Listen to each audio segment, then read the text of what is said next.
In this series, I'll go over popular franchises and characters within them and explain why these characters will not be showing up for Super Smash Bros. Ultimate.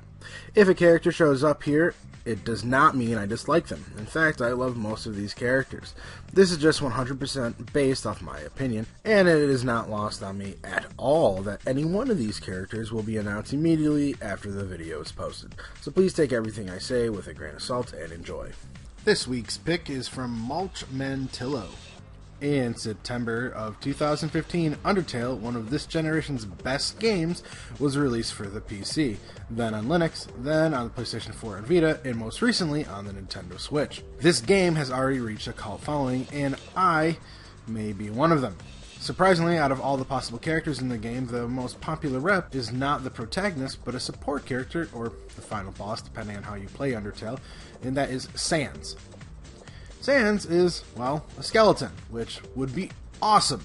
It's technically the closest thing we have to a classic monster villain, which would definitely be a first. Other firsts would be the first indie rep, and would be the newest, or recently created character, just beating the Inklings by a few months. So, does Sans have what it takes to make his way into Smash? Sadly, I don't think so. Don't get me wrong, out of all the characters I have done in this series, Sans may be the most rooted for. I see Sans on plenty of wish lists, and the ballot was active when Undertale just came out, which may have helped.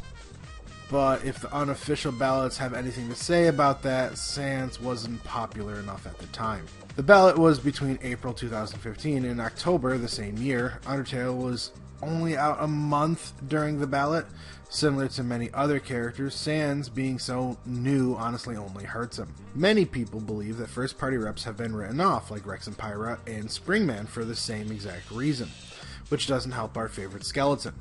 Being an indie rep, doesn't really help him either, since there is a plethora of great indie choices that are still getting a lot of support. Shantae, of course, being the frontrunner ever since Shovel Knight got the assist trophy treatment. Quote, Isaac, Freddy Fazbear, there's a lot of others that he is competing with, and that's, of course, if we are even going to get an indie rep. Similar to the problem that Freddy has, Undertale is a humorous game, but definitely has some dark undertones, which could be a bit much for the ESRB rating. Nintendo likes having that E for everyone and everything, which may put Sans on the back burner. And many people just assume we're getting an Undertale's rep, because Undertale was announced the same time that Super Smash Bros. Was announced. A lot of people are connecting things that aren't supposed to be connected. But all in all, I love Sans, I loved Undertale, and I really wish get a rep in Smash Brothers, but I seriously don't think Sans will be getting an invitation in the mail anytime soon. And that's it. Well, at least for this character. As many of you may know, if you're in the Smash community, you know there happened to be a leak recently, and which none of the characters in my series are part of that leak. So, so far I'm doing so good. I'm still going to do this for a little bit more until it's confirmed, so if you guys have any other characters you want me to go over, please leave a link and let me know. I will try to do them. Other than that, please leave a like and subscribe, and I will see you guys next week.